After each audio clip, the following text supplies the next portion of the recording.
예, 이제 우리 하나님 말씀 보십시다. 예, 하나님 말씀 신약성경 히브리서 10장 18절 말씀입니다. 우리 하나님 말씀 신약성경 히브리서 10장 18절 말씀입니다.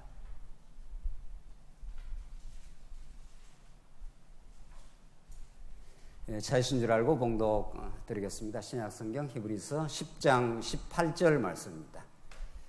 이것들을 사하였은즉 다시 죄를 위하여 제사 드릴 것이 없느니라. 그러므로 형제들아, 우리가 예수의 피를 힘입어 성소에 들어갈 담력을 얻었나니 그 길은 우리를 위하여 휘장 가운데로 열어놓으신 새로운 산 길이요 휘장은 곧 그의 육체니라.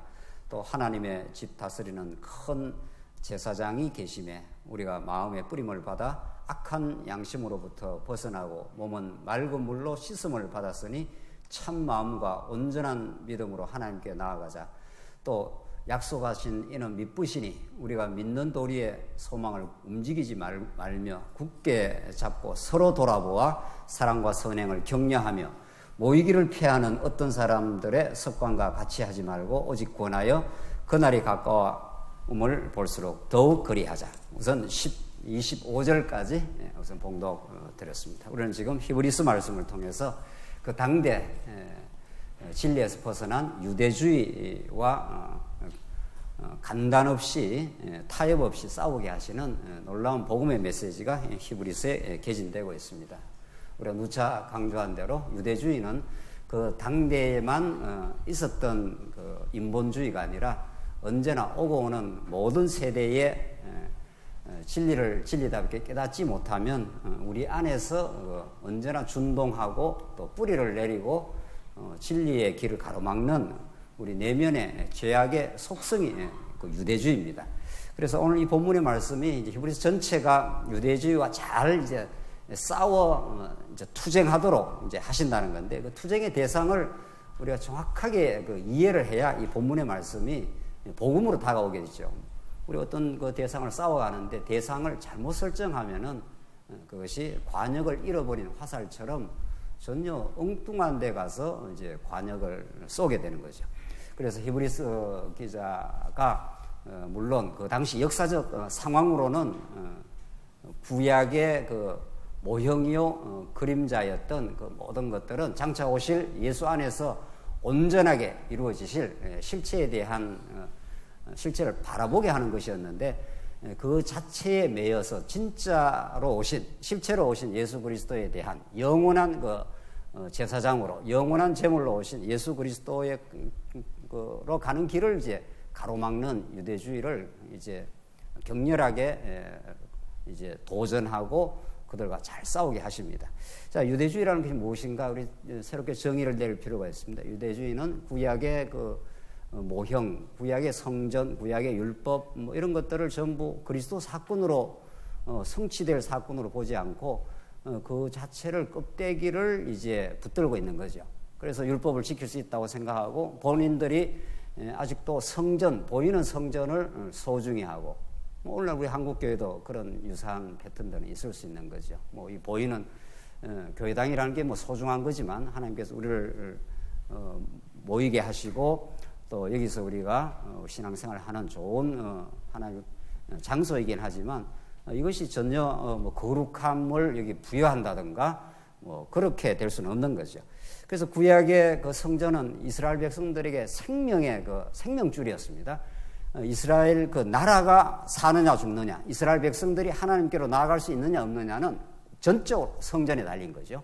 그 신해산 언약에 달려 있습니다. 성전이 없으면 이스라엘 백성들의 그 죄를 속함을 받을 길이 없고 하나님을 만날 수가 없습니다. 그러니까 우리 이제 상징 아닙니까? 성전이라는 게 이제 밖에 뜰이 있고 그 다음에 성소가 있고 휘장이 가로막혀 있고 그걸 이제 열고 들어가면 대제사장이 양의 피를 1년에 한 차례 받아가지고 깨끗한 피, 눈 먼 거나 뭐 다리 저는 거 어떤 그 흠이 있는 그 양은 받질 않습니다. 만약 그걸 가지고 들어가는 즉시 죽는 거죠. 하나님이 심판을 받는 거죠. 그 죄인이 하나님이 그냥 나가면 죽는다 이런 뜻입니다. 흠이 있는 자가.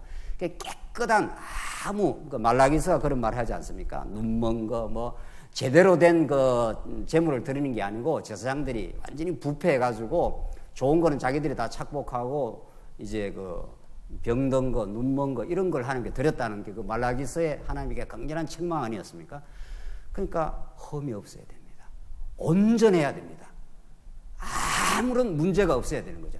그런 깨끗한 피를 가지고 들어가야 하나님이 그 피를 받으시고 하나님과 이제 만날 수 있는, 미팅할 수 있는 그 놀라운 그 세계가 이제 열려가는 게 그 성소인 거죠. 그래서 우리가 오늘도 지금 여기 이제 성소에 대해서 나오고 대제사에 나오는데 이것이 얼마나 이스라엘 백성들에게는 결정적이고 중요한 그 신앙의 내용이었는지 모릅니다. 그래서 그 성소의 고귀함, 성소의 거룩함, 성소의 절대절명의 그 가치, 그걸 깨달으려면은 죄가 얼마나 심각한가를 동시에 또 알아야 되는 거죠. 그 죄를 속해주는 거니까. 오늘 본문이 이제 대속의 사역의 우월성이 마지막 부분인데, 죄를 대신해서 속해준다는 거 아니에요? 예. 그러니까 아담 타락 이후 모든 인류가 죄악 가운데 빠져 있고 죄악을 죄악으로 깨닫지도 못합니다. 빛이 비추어지지 않으면 그 어둠을 어둠으로 발견도 못하는 게 인간이라는 거죠. 그 얼마나 인간이 빗나가 버렸는지 모릅니다. 자기가 어떤 그 문제가 있다는 걸 알아야 문제를 해결해 줄 자를 소망하기도 하고 찾아가기도 하고 하는데 스스로는 그런 가능성도 없습니다. 전혀. 지금 인류 가운데 수많은 사람들이 살아가지만은 물어보십시오. 죄인이라고 생각하는가? 그 사람들이 뭐 껍데기로는 죄인이라고 생각하는지 몰라도 본질상 죄라는 걸 모릅니다. 하나님을 모르기 때문에 내가 뭘 좀 잘못했으니 유교에서는 내가 그 죄를 내가 열심히 노력하고 학문하고 도야해가지고 내가 그 죄를 극복하고 반성해가지고 극복해야 한다는 거예요. 이게 하나님 보실 때 가장 나쁜 거죠. 인간이 자기를 반성해서 자기를 고칠 수 있으면 예수가 아무 필요 없는 겁니다. 죄라는 것은 하나님이 작전 가운데 죄에 가둬놓으면 죄가 죄인 줄도 모릅니다. 자기가 무슨 잘못을 했는지도 모르는 거죠. 그러니까 뭘 잘못했는지 모르니까 뭘 해결할 그 방법도 잘못 찾는 거죠. 그래서 이 죄가 얼마나 하나님 앞에서 하나님 작전 가운데 아담이 타락해서 죄악 가운데 빠져가지고 자기가 피조물인 인생이 심판자의 자리에 올라서고 선악을 자기가 중심이 돼서 판단하고 이래 해야 되겠다 저래 해야 되겠다 하나님 까마득하게 잊어버리고 하나님을 완전히 배제해버린 그 가치관, 그게 죄입니다. 그것이 유대주의로 이렇게 출현하는 거죠. 공로주의, 율법주의, 전부 다 하나님 떠나서도 내가 내 자신을 의를 확보할 수 있다 이런 뜻입니다. 자기 의 그러지 않습니까? 로마서에서 너희들이 힘써 자기 의를 세우려고 율법 앞에서 그랬다. 그것이 문제다는 거죠. 그래서 이제 진리 대신 예수 그리스도가 이 땅에 빛으로 찾아와 주시고 성령이 우리가 안에 찾아와 주시고 빛을 비춰 주시면은 우리가 그런 존재임을 깨닫게 되고 예수 안에서만 의롭다함을 얻을 수 있다는, 그래서 하나님의 자녀가 그 예수의 공로로만 하나님께서 언약의 근거에서 해주신다고 하는 그걸 깨닫게 되는 거죠. 그래서 그런 존재들이 이제 성전으로 오는 겁니다. 그러니까 성전으로 양을 잡아올 때는 이스라엘에서 너무 절실한 겁니다. 이 양을 하나 죽여가지고 그 피를 받아서라야 우리가 하나님께 나아갈 수 있다는 겁니다. 여러분과 저는 지금 그 예수 그리스도의 pit부름이 우리 양심에 뿌려져 있어서 오늘 하나님 아버지로 이렇게 부르는 겁니다. 우리는 당당하게, 오늘 본문이 이제 그렇게 말하고 있는데, 그래서 우리가 싸워야 될 그 대상은 밖에 있지 않습니다. 절대로 밖에 있지 않습니다. 밖에 뭐가 있는 것도 아닙니다. 사실은 밖에 하나님을 배반하고 어리석게 살아가고 자기 의를 끊임없이 추구한 옛 자아가 우리의 싸움의 대상입니다. 싸움은 우리 하나님을 인정하지 않고 스스로 의롭다고 착각하고 자기를 주장하는 자기와의 싸움인 거죠.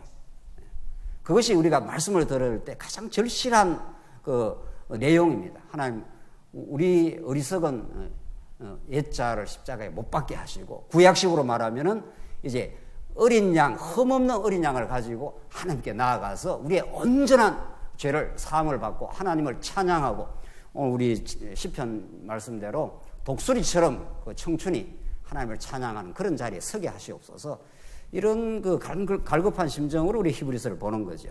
그래서 그 투쟁의 대상이 전적으로 우리 자신 내부에 있습니다. 그걸 우리가 의식하고 오늘 본문을 보십시다. 19절. 그래서 그 18절 마지막인데요. 이것을 사하였은즉 다시 죄를 위하여 제사 드릴 것이 없느니라. 그래서 하나님 언약대로 새 언약대로 예수님을 보내가지고 다시는 이제 죄를 기억하지도 않겠다는 겁니다. 구약에는 또 제사 드리고 또 제사 드리고 또 자꾸 죄를 생각나게 해서 또 제사 드려서 그런 불완전한 방식의 제사를 구약에는 계속 제사장이 양을 하나 잡아가지고 그래서 또 속하고 이렇게 했는데 그 모든 것들은 단번에 드리실 예수 그리스도의 영원한 제사, 영원한 제물의 그림자이기 때문에 다시는 예수 한 분 안에서 온전히 이루어져 버렸다는 겁니다. 그래서 그 예수가 우리의 모든 것이 되어주고 예수가 우리의 전적인 공로가 되어주시고 예수만을 통해서 우리가 하나님께 나아갈 수 있는 그런 온전한 자리에 하나님께서 우리를 허락했다는 겁니다. 그러므로 나오지 않습니까? 이게 이렇게 예수님이 온전히 대속해 주셨으므로 다시 더 이상 제사를 드려야 될 이유가 없어진 우리가 그런 은혜 속에 들어와 있다. 그러므로 이렇게 하나님께서 이제 그 죄를 기억지 아니하시고 다시 죄를 위하여 제사 드릴 것이 없게 만들어 주셨으므로 형제들아 이런 말이죠. 형제들아 우리가 예수의 피를 힘입어. 그러니까 예수님이 십자가에서 흘리신 그 고귀한 피, 그 생명의 피, 우리의 모든 죄를 덮어버릴 그 피, 그것만이 우리의 힘이 된다는 거예요. 그걸 힘입어 그랬지 않습니까? 어떤 것도 하나님께 나아갈 수 있는 뭐 근거가 없다는 겁니다. 우리 안에는 우리가 뭐 교회를 봉사했다든가 뭐 많이 뭐 수고했다든가 이런 것들이 하나님께 그 용납되지 않는다는. 그건 하나님을 깨닫고 우리가 찬양거리를 많게 하려고 우리의 감사와 기쁨의 내용이 되게 하려고 하나님께서 우리에게 주신 그 믿음의 선물들이죠. 그것도 아주 소중한 건데 이걸 교회를 봉사한다든가 이런 거 그거 다 하나님 찬양할 수 있는 근거들입니다. 그러나 본질적으로 하나님께 나아갈 수 있는 것은 예수 피밖에 없다는 겁니다. 그 십자가밖에 없다는 겁니다. 그 외에 하나님 우리를 받을 이유가 없다는 겁니다. 그런데 예수 피가 우리에게 양심에 뿌려지고 2000년 전에 죽으신 예수 피가 그 당시에만 뿌려진 게 아니라 신앙적으로 원리적으로 모든 택한 백성의 양심에 뿌려져 있습니다. 그 피가.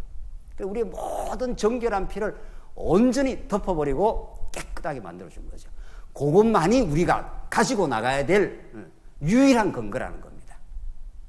그래서 우리 교회는 그 예수 피를 통해서 하나님의 은혜를 노래 부르는 유일한 장소가 된 겁니다.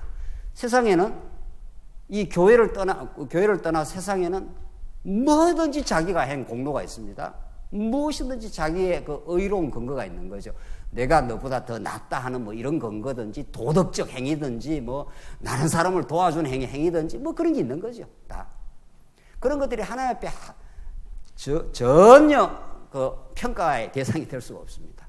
하나님이 그걸 하나도 안 쳐준다는 겁니다. 하나님이. 또 그리고 하나님이 보실 때는 믿음으로 행치 않는 모든 것이 죄입니다.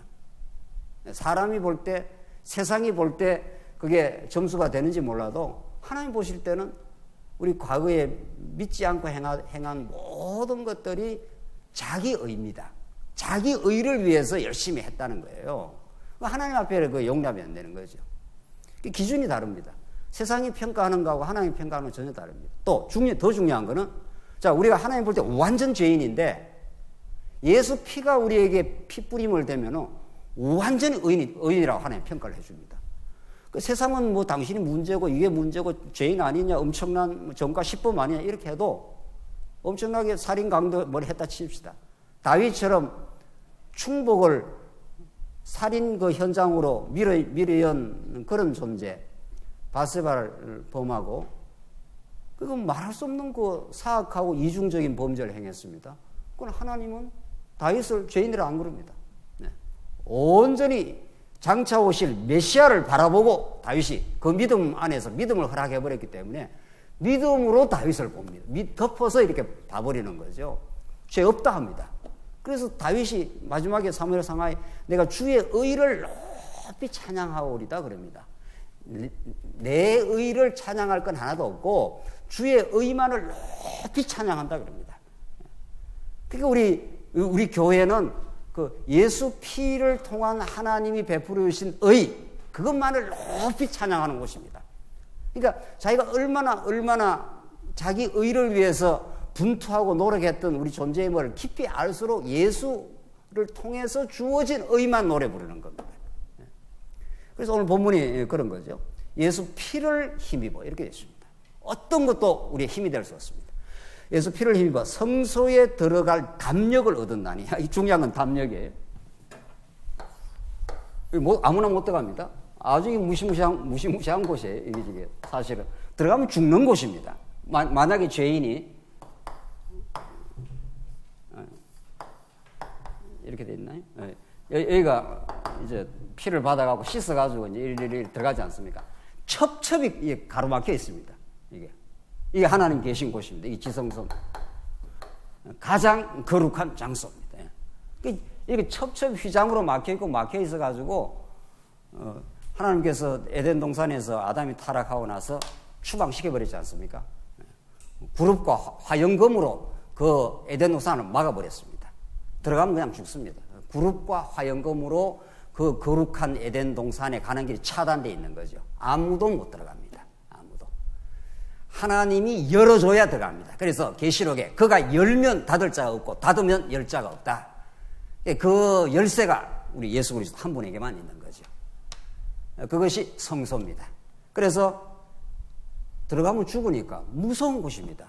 그러니까 거룩이라는 것은 가장 아름다운 곳이고 죄인에게는 가장 무서운 곳입니다.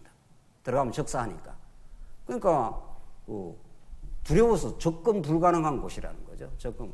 그런데 예수 피를 힘입어서 성소에 들어갈 담력을 얻는답니다. 담력이 뭡니까? 담력.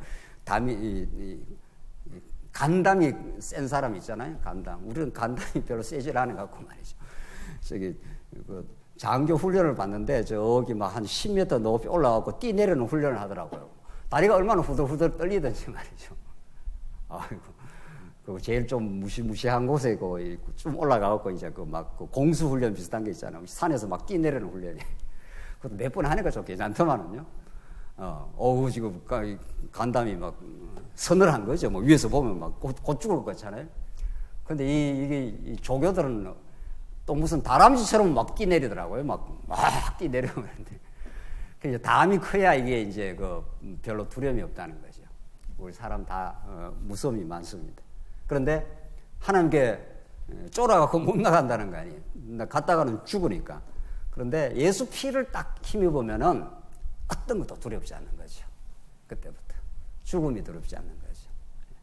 그래서 하나님 계신 보좌로 담대하게 전진하는 거죠.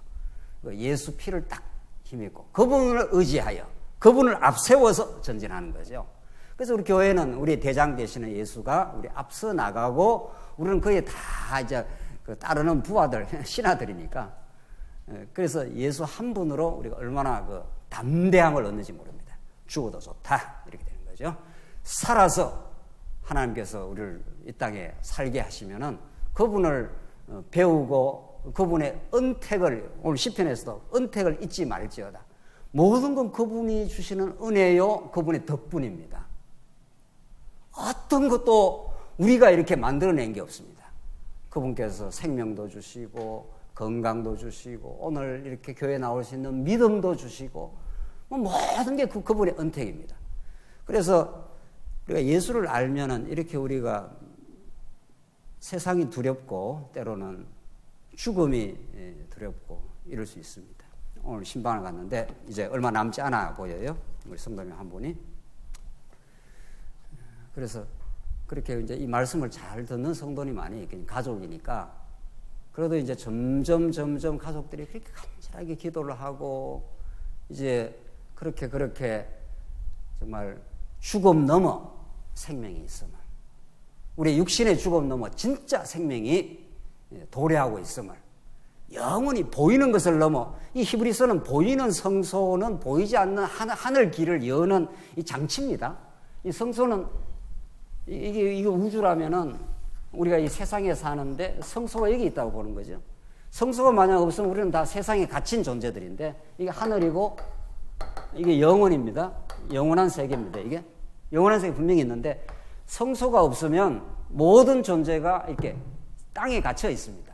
땅만 바라보고 사는 거죠. 그 성소를 하나님께 성소는 예수 그리스도입니다. 장차 오실 하나님께서 예수 그리스도를 보내시면 예수 그리스도로 말미암아 우리가 세상 땅에서 살지만 이렇게 하늘 길이 열린 사람이란 말이죠. 그래서 같이 이제 기도하고 이렇게 하는데, 그게 만약에 신앙이 없다면 얼마나 두렵겠어요. 이 죽음이라는 건 우리가 경험해 보지도 않은 거고, 죽음은 아무도 경험을 안 해봤습니다. 그리고 죽음 이후에 무엇이 있는지를 모릅니다. 그래서 사람들이 그렇게 두려워하는 겁니다. 그거는 진짜 아무도 상상할 수 없는 세계입니다. 경험을 안 해봤으니까, 죽음이라는 것을. 그런데 오늘 본문이 말하는 대로 성소에 들어갈 담력을 얻었나니, 예수 피로 말하면 예수가 대신 죽고 대신 살아났기 때문에 그 공로가 우리한테 그대로 왔습니다. 그래서 대속의 죽음을 치렀기 때문에 우리는 죄 없다고 인정이 되었고, 부활하셨기 때문에 우리도 부활해버린 겁니다. 우리도 부활의 새 생명을 얻어버린 겁니다. 그리고 예수님 오시면 진짜 이제 부활을 입고 새하늘과 새 땅으로 들어가죠. 이미 새 생명은 이미 우리가 덧입었지 않습니까? 그래서 이렇게 우리가 담대할 수가 있는 겁니다. 죽지 뭐. 죽게 되면 죽어야지. 우리가 또 언젠가는 죽을 건데 하나님께서 부르시면 예하고 가는 거고, 그래서 성소에 가는 길이 그렇게 하나님이 열어놨다는 겁니다. 담력을 얻었나니 그 길은 우리를 위하여 휘장 가운데 열어놓으신 새로운 살 길이요. 죽을 길이 아닙니다, 이거는. 그러니까 이 길을 이제 차고 들어가는데, 예수님이 십자가 죽으실 때 이 휘장이 쫙 깔라졌지 않습니까? 이 휘장이 굉장히 두껍습니다. 그리고 아무나 못 들어갑니다. 막혀있는. 예수님이 십자가 죽으실 때 위에서 아래로 휘장이 쫙 갈라져 버렸기 때문에 이제 예수 이름을 힘입어서 아무나 들어갈 수 있습니다. 누구라도. 그래서 만인 제사장입니다, 우리가. 우리 모두가 대제사장 예수 한 분을 의지하여 담대하게 나갈 수 있습니다. 하나님 아버지 이렇게 하고 나간다는 거예요. 아들 삼아줬기 때문에. 죄 없다고. 얼마나 우리가 새 인생, 새 가치관, 새로운 하늘, 새로운 땅을 다 얻어버렸습니다. 그래서 우리는 땅에 사는 존재이지만은 하늘 시민권을 가지고 우리의 그 가치 지향점이 달라져 버렸습니다. 이 땅의 모든 사람들이 땅의 것을 추구하고 땅의 것을 얻어야 행복하다고 생각하지만, 그것은 이 땅을 살아가는 하나님께서 잠깐 살아가는데 주시는 여건일 뿐이라는 거죠. 자, 오늘 본문은 새로운 살 길이요, 휘장은 곧 그의 육체니라 했지 않습니까? 그렇게 히브리서가 그 휘장을 해석까지 해줍니다. 그 휘장이 뭐냐면 육체가 십자가에서 쪼개지면서 막힌 담이 휘장이 열려버리고 살 길이 열려버렸다는 겁니다. 그래서 예수 정말로 우리가 믿게 되면 담력을 얻습니다. 벌벌 떨 이유가 없다, 이런 거죠. 죽여라. 죽이면 새로운 살 길이 열릴 것이고, 우리를 살려놓으면은 복음과 함께 그렇게 산다. 이게 바울이 빌립보서에서 얻었던 생사관입니다. 그 모든 사람은 그 생사관이 확실해야 그 삶에, 그러니까 죽음을 의식해야 삶이 열린다고 합니다. 실제로. 죽음에 대해서 모든 짐승은 그 죽음을 의식하지 못합니다. 이 짐승 세계는. 그 본능으로 살다가 죽음이라는 걸 의식을 못하는데, 우리 인간만이 죽음을 의식하기 때문에 죽음을 두려워하지 않습니까? 예수 믿는 사람은 죽음을 의식하고 죽음 너머의 생명을 우리는 믿습니다. 오늘 본문이 그렇습니다. 새로운 살 길이 열려버렸습니다. 21절, 또 하나님의 집 다스리는 큰 제사장이 계시며, 그 성전을 누가 다스리는가 하면 예수님이 진짜로 다스리시고 우리에게 모든 길을 열어주신다. 예수님이 제물이 되시고 성전이 되어주시고 큰 대제사장이 되어주시는 거죠. 이렇게 해서 성전이라는 것이 하나님을 만나게 되는 가장 이스라엘 백성들의 삶의 센터입니다.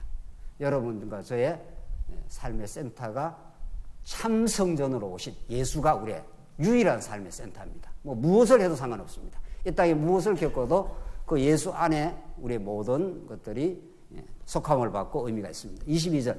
우리가 이런 이제 복음 안에서 이제 담력을 얻었는데, 22절 우리가 마음의 뿌림을 받아 악한 양심으로부터 벗어나고 몸은 맑은 물로 씻음을 받았으니 곧 참 마음과 온전한 믿음으로 하나님께 나아가자. 이게 얼마나 그 예수의 대속의 우울의 그 결과가 우리한테 이렇게 이제 그 효능이 우리한테 이루어진다 이런 뜻입니다.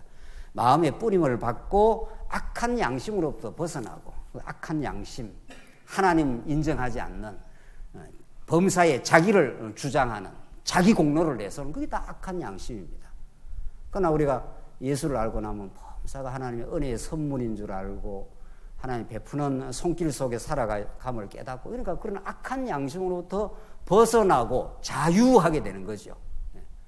그러니까 이 그림으로 말한다면 이런 좁은 세계관에서 이렇게 이 성소로 말미암아 이게 우주와 영원한 하늘, 영원 세계와 작은 세상을 매개하는 이게 매개하는 장소가 이게 성소입니다. 이게 그러니까 모든 종교의 그 신전이 있지 않습니까?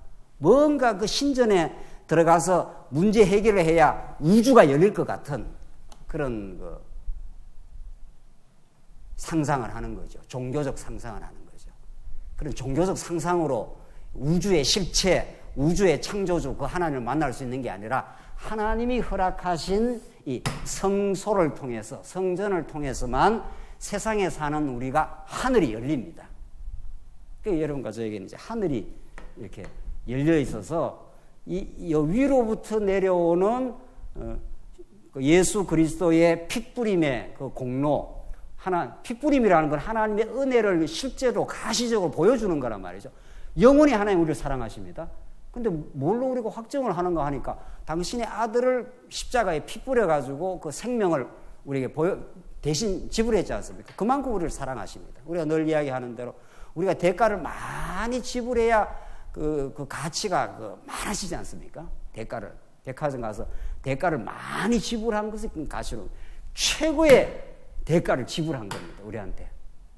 여러분과 저에게 그 아들이 있는데 아들을 만약에 그 피를 뿌렸다 해보십시오. 세상에 어떤 것과 그걸 바꾸겠느냐고요. 하나님의 아들의 피를 뿌려가지고 이 모든 세상에 속했던 죄를 다 용서를 해줬습니다. 그래서 그 복음이 우리의 마음에 자꾸 이렇게 뿌려지면은 악한 양심에서 자꾸 벗어납니다. 자꾸 선한 양심, 하나님을 기뻐하는 양심으로 자꾸 바뀌는 거죠. 두 번째, 몸은 맑은 물로 씻음을 받았으니, 그러니까 마음만 씻음을 받는 게 아니라 이 몸과 마음은 우리 기독교에는 같이 연동합니다.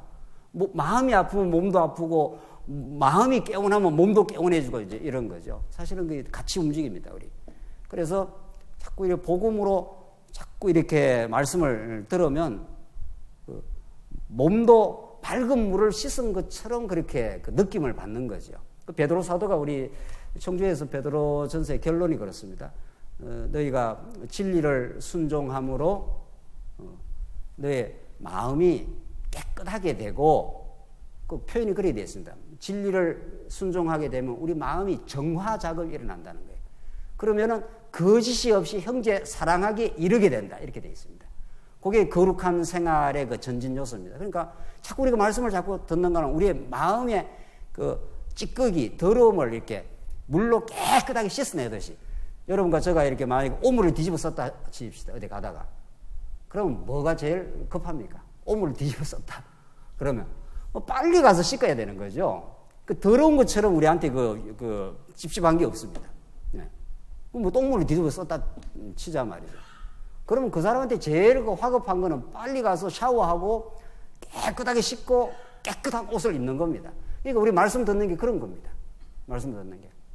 이 세상의 욕심, 세상의 탐욕, 또 자기 자존심, 자기의 이게 전부 우리를 힘들게 하는 것들입니다. 네.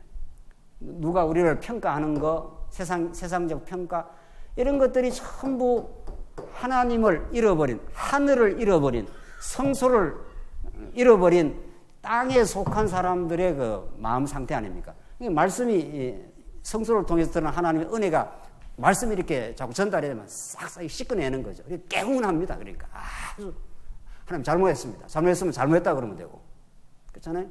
하나님 내가 범죄한 거 있습니다. 그러나 하나님께서 죄 없다고 해주니 감사합니다. 하나님과 은혜 가운데 살아가는 게 오늘 있었습니다. 뭐 교회를 봉사했다라든가 우리 성도들을 돌아보고 했다든가 하나님 참 우리 같은 인생을 통해서 우리 지체를 돌아볼 수 있어서 너무도 감사합니다. 이거 얼마나 그 하나님 중심으로 자꾸 마음에 깨어남이 있습니다. 내가 억울한 일을 많이 당했습니다. 그것도 엄청 마음에 고통스러운 겁니다. 그때 우리 복음이 생각나고 요셉 사건이 생각나고 하나님께서 요셉을 알고 엄청난 억울한 일을 많이 겪게 하고 그것이 역전의 드라마를 만들어 가시는 감옥에서 하나님이 형통케 하시고 이 요셉의 억울함이 형제들과 그 가족을 구원해내는 기가 막힌 반전의 역사를 만들어 가시는 하나님이 실수하지 않는 절대로 그 억울한 일을 뒤집어 가지고 새로운 언약의 역사를 만들어 가신 하나님의 뜻. 이렇게 우리가 말씀을 자꾸 들으면은 몸은 맑은 물로 이렇게 씻은 것 같이 자꾸 더 개운해집니다. 그래서 참 마음과 온전한 믿음으로 하나님께 나아가자. 거짓 마음이 있다는 거죠. 참 마음이라 했으니까. 우리 타락한 마음이 이게 거짓 마음입니다. 타락한 마음. 이게 육체의 소욕이고 이게 성령의 소욕이 이게 거짓 마음입니다. 하나님을 인정하지 않는 마음. 이게 우리를 괴롭게 하는 거란 말이죠. 자꾸 내가 주인으로 생각한다는. 근데 이 진리가 깨달아지면은 성령의 소욕이 자라니까 이게 여기 뒤꿈치 올라온 부분이 참 마음입니다. 하나님 살아계신다고. 우리가 억울한 일을 겪어서 더 진리를 깨닫게 되었다고. 우리가 애매한 고통이 나를 단련시키는 강철같이 만들어가는 하나님의 놀라운 섭리라고. 이렇게 자꾸 단단해져 갑니다. 우리의 신앙이. 그래서 그리스도의 핏부림을 통해서 하나님께 이렇게 담대하게 나아갈 수 있는 그런 신앙으로 하나님께 나아갈 수 있도록, 이게 나아가자 했지만 하나님께서 그렇게 나아갈 수 있도록 언약의 말씀을 주시고 성취해 주시는 거죠. 예수 안에서. 그래서 23절 또 약속하신 이는 믿으시니 나오잖아요, 바로. 예. 약속하신 이가 믿으시니. 이처럼 좋은 말씀이 없습니다. 믿으시니가 뭡니까? 신실하시니. 약속한 우리 하나님이 그 약속이 이루어지기까지 우리에게 인내케 하시고 애매한 일도 겪게 하시고 그 많은 시간을 두고 아브라함에게 약속하고 나서 도대체 몇 년이나 걸린 겁니까? 정상적인 부부 같으면 1년, 2년만 있어도 애기 놓을 판인데 25년의 세월을 그렇게 길게 인내케 하시고 그러나 하나님이 신실하시고 믿으신 분이기 때문에 그 약속을 잊지 않고 반드시 이루어 주신다. 그래서 이 기다림의 고통이라는 게 있는 겁니다. 기다림의 시간이라는 게. 그 참 금방 안 이루어집니다. 그 기다림의 그 고통이 우리가 우리 뜻대로 하고 싶은 옛자를 차근차근 하나님께서 무너뜨려 가시는 시간들이고 그게 결국은 아름다운 소욕으로 그렇게 만들어가는 시간입니다. 그래서 하나님 약속하신 이가 믿으시다는 겁니다. 우리가 믿는 도리의 소망을 움직이지 말며 굳게 잡고 우리가 잡고 표현은 그래야 되지만 믿으신 그분이 잡도록 그렇게 자꾸 말씀을 깨닫게 하신다는 거죠.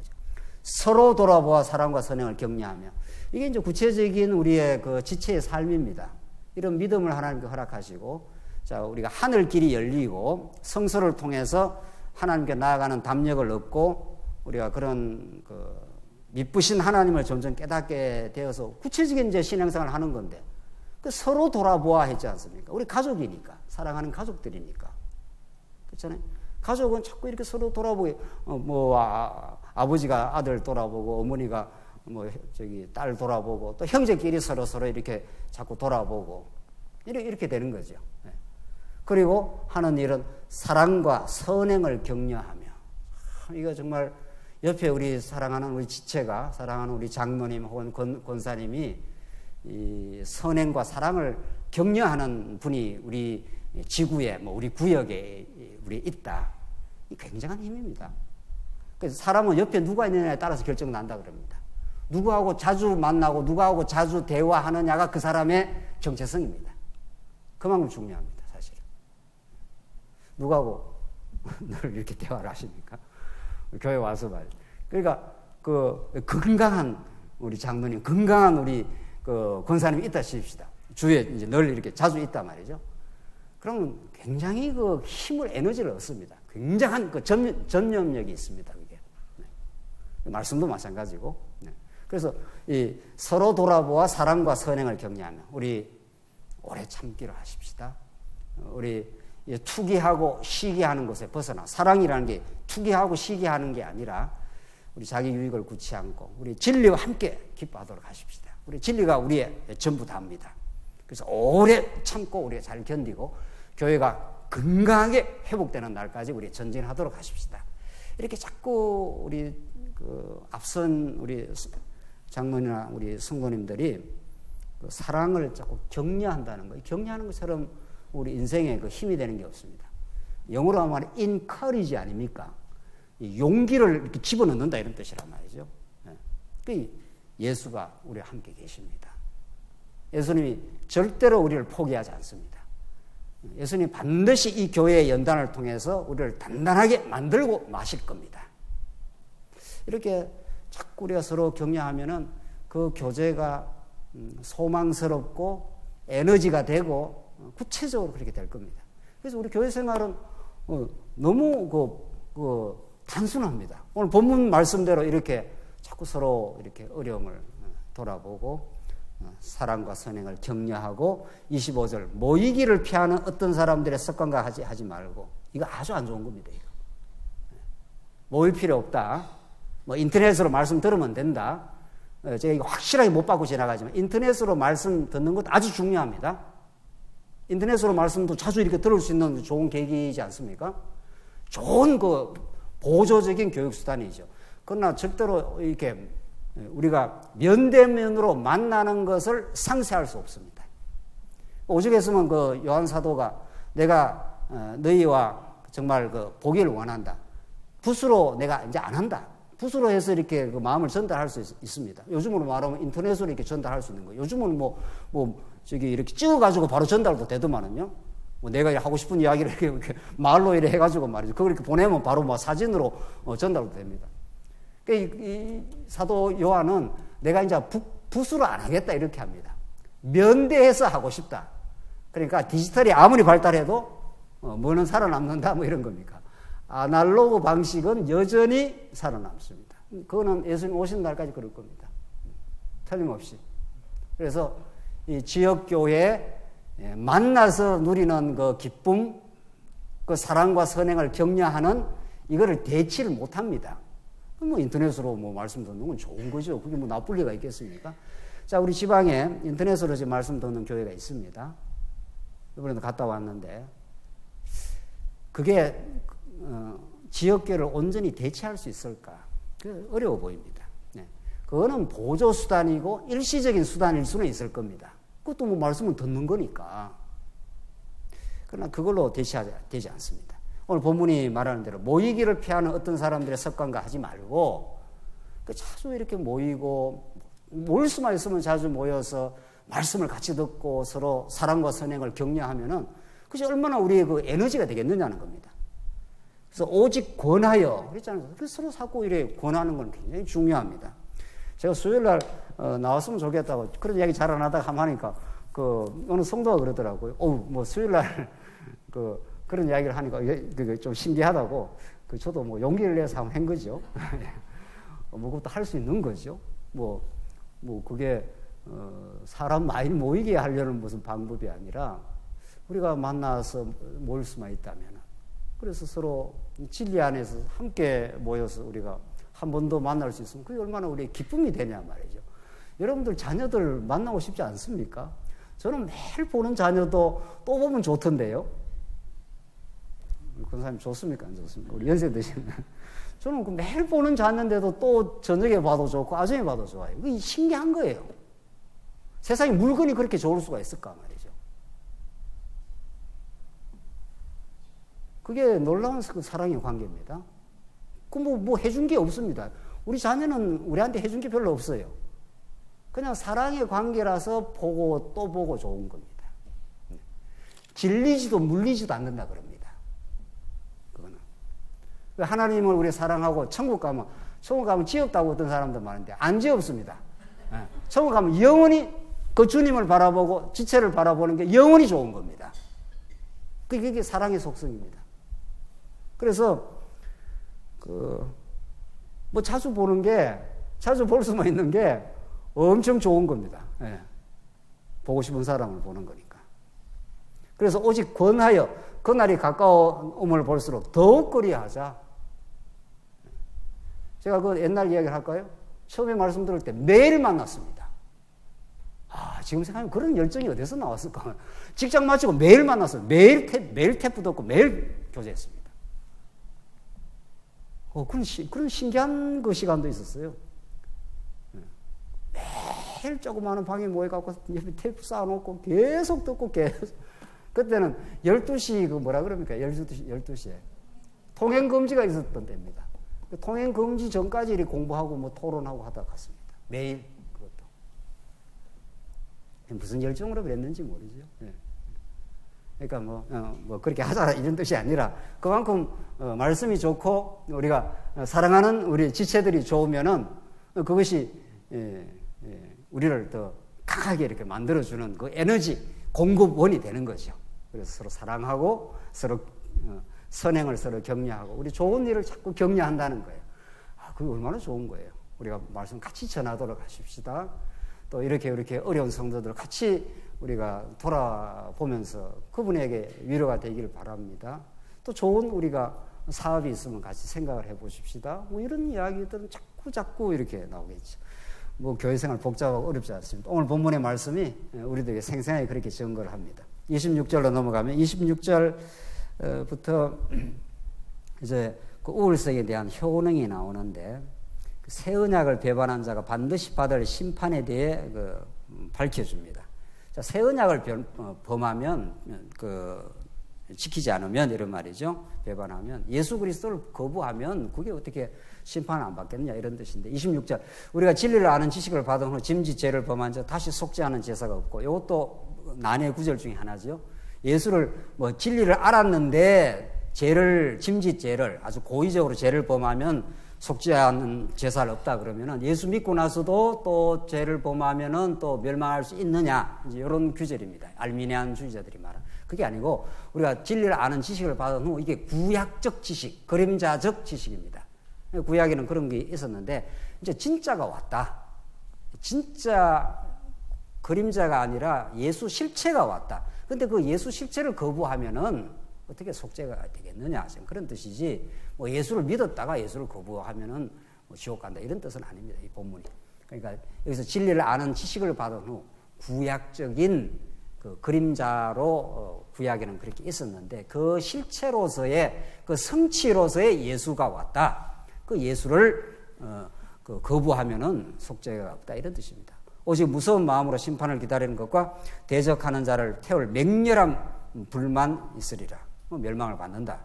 이런 거예요. 28절 모세의 법을 폐한 자도 두세 증인으로 말미암아 불쌍히 여김을 받지 못하고 죽었거늘 이건 하나 예를 든 겁니다. 모세 그 법도 폐한 자도 그 멸망을 받았지 않았느냐. 하물며 29절 하나님의 아들을 짓밟고 자기를 거룩하게 한 언약의 피를 부정한 것으로 여기고 은혜의 성령을 욕되게 하는 자가 당연히 받을 형벌은 얼마나 더 무겁겠느냐 너희는 생각하라. 그러니까 이런 구약의 모든 것들의 성취자로서 하나님의 아들 예수가 왔고 피를 뿌렸고 은혜의 성령이 왔다. 그 실체로 오신 예수와 성령을 거부하면은 어떻게 심판을 면하겠느냐 지금 그런 뜻입니다. 그래서 이게 굉장히 그 설교체라 그럽니다. 히브리서 기자가 진짜 예수가 왔다. 그 하나님의 언약의 실체, 하나님의 영원한 사랑의 실체가 왔기 때문에 그분 안에서 우리가 속죄가 있고 그분 안에서 우리가 전진하기를 바란다 하는 그런 그 설교문과 같은 게 히브리서 기자의 그 문체입니다. 30절 원수 갚는 것이 내게 있으니 내가 갚으리라 하시고 또 다시 주께서 그의 백성을 심판하리라 말씀하신 것을 우리가 아노니 살아계신 하나님의 손에 빠져 들어가는 것이 무서울진저. 그러니까 살아계신 하나님의 손에 딱 심판의 손에 잡히면은 그것처럼 무서운 게 있겠느냐. 이제 예수 안에서 그 모든 심판과 정죄가 사라진 우리들이니까 그 예수 안에서 우리가 살아가기를 바란다 이런 거죠. 32절 전날에 너희가 빛을 받은 후에 고난의 큰 싸움을 견뎌낸 것을 생각하라. 이게 나오지 않습니까? 우리가 빛을 받고 예수를 생명의 길로 우리가 이렇게 받았지만은 하나님께서 고난의 큰 싸움을 또 허락을 하셔서 그 고난은 우리의 옛사람을 무너뜨리는 하나님의 섭리입니다. 고난이라는 거. 그래서 고난이 결과적으로는 우리 신앙에 유익하다는 것이 우리의 자기의 내가 뭔가를 할 수 있다고 하는 생각, 그런 자기 확신을 무너뜨려 버리는 거죠. 그러니까 내가 뭘 할 수 있다는 확신은 무너뜨리지만 예수 그리스도에 대한 확신이 진짜 생겨나는 거죠. 그래서 하나님께서는 빛을 허락하신 이후에 고난의 그 싸움도 하나님께서 허락하시는 분이시다. 그러니까 그걸 이상히 여기지 말라. 우리 삶 속에 고난이 왔을 때는 그건 우리를 하나님께서 더 극진하게 사랑하시는 하나님의 연단거리라는 거죠. 33절 혹은 비방과 환난으로서 사람에게 구경거리가 되고 혹은 이런 형편에 있는 자들과 사귀는 자가 되었으니 그게 참 그 초대교회에 비방도 많이 받고 환난으로서 사람들에게 구경거리도 되고 이런 큰 그 고난의 삶이 허락하신다는 거죠. 34절 너희가 갇힌 자를 동정하고 너희 소유를 빼앗기는 것도 기쁘게 당하는 것은 이런 그 환난의 시기였습니다. 가지고 있는 소유를 다 빼앗기기도 하고 그것을 기쁘게 당하는 것은 더 낫고 영구한 소유가 있는 줄 알미라. 그러니까 진짜 영구한 소유 이게 있기 때문에 이 땅에 우리가 가지고 있던 것을 빼앗겨도 좀 빼앗긴다 하더라도 이것이 우리에게는 확실하다. 이것이 우리에게 주실 하나님께 유업이라 그럽니다. 그래서 우리 성도는 결국은 여러분과 저는 다 빼앗깁니다. 결국은 다 빼앗기고 털고 갑니다. 사실은 알고 보면은 우리가 살아가는 과정에 하나님께서 환난도 주시고 고난도 주시고 뭐 많은 물질도 주시고 그렇다고 하나님께서 또 걷어가시기도 하지만 마지막에는 다 털고 갑니다. 사실은. 그래서 다 털어내어진다 하더라도 하나님이 허락하신 더 낫고 이 표현을 더 비교거로 했지만 이 비교될 수가 없습니다. 사실은 이 땅의 소유와 영원한 소유는 그 비교 대상은 아닙니다. 그러니까 표현을 하자니까 더 낫고 이렇게 했지 더 낫고 영구한 소유가 있기 때문에 하나님께서 때때로 우리에게 털어내는 과정도 허락하십니다. 그러므로 너희 담대함을 버리지 말라. 이것이 큰 상을 얻게 하느니라. 큰 상이 뭡니까? 예. 상급이 뭡니까? 상급에 대해서 한국교회가 엄청 그 오해가 많았는데 뭐 개털 모자 쓰고 금메류관 쓰고 그렇지 않습니다. 상급은 하나밖에 없습니다. 예수 한 분밖에 없습니다. 여러분과 제가 받아야 될 상급은 똑같습니다. 그 차등이 있다면은 그건 상급이 아닙니다. 이 세상에서나 차등이 있는 거지. 우리의 상급은 우리 하나님 여호와가 상급이요 우리의 방패라. 구약에는 그렇게 말했고 예수 그리스도 한 분이 우리의 영원한 상이 되십니다. 최고의 상이 되고 우리 모두가 지체가 되어서 예수 한 분을 영원히 누리게 되는 상으로 받습니다. 그 상을 하나님께서 허락하기까지 우리에게 믿음을 주시고 또 담대함을 주시고 이 고난 많은 고단한 세상이지만 그렇게 전진할 수 있도록 하나님께서 주셔서 빛을 허락하신 하나님이 고난도 허락하십니다. 더 많이 기도하고 우리 교회가 더 강건하게 세워지기까지 여러분과 저의 옛사람을 하나님께 첫 복종시켜 달라고 우리가 기도하시고 고난 속에 오히려 기쁨이 넘치는 참 신앙을 누리시기 바랍니다. 기도하십시다. 자비하신 하나님 아버지, 오늘 히브리서의 초대교회 성도들이 얼마나 빛 대신 예수를 만나고 큰 고난의 삶을 그래서 많은 것을 빼앗기기도 하고 어려움을 겪기도 했던 삶 속에서 이제 더 낫고 영구한 소유가 있음을 깨닫고 그렇게 믿음 안에서 전진케 하셔서 감사합니다. 이 땅에 우리를 보내주시고 예수만이 예수의 피만을 우리가 의지하여 하나님께 나아갈 수 있는 존재가 되게 하시고 하나님의 은혜만을 우리가 노래 부르는 인생 되게 하시옵소서. 그래서 예수 안에 하나님 여호와를 깨닫고 살아가는 이 삶이 얼마나 영원하며 참된 복된 삶임을 우리 성도들이 서로 격려하며 그렇게 하는 나라를 누리는 우리 모두가 되게 하시옵소서. 예수님 이름으로 기도합니다. 아멘.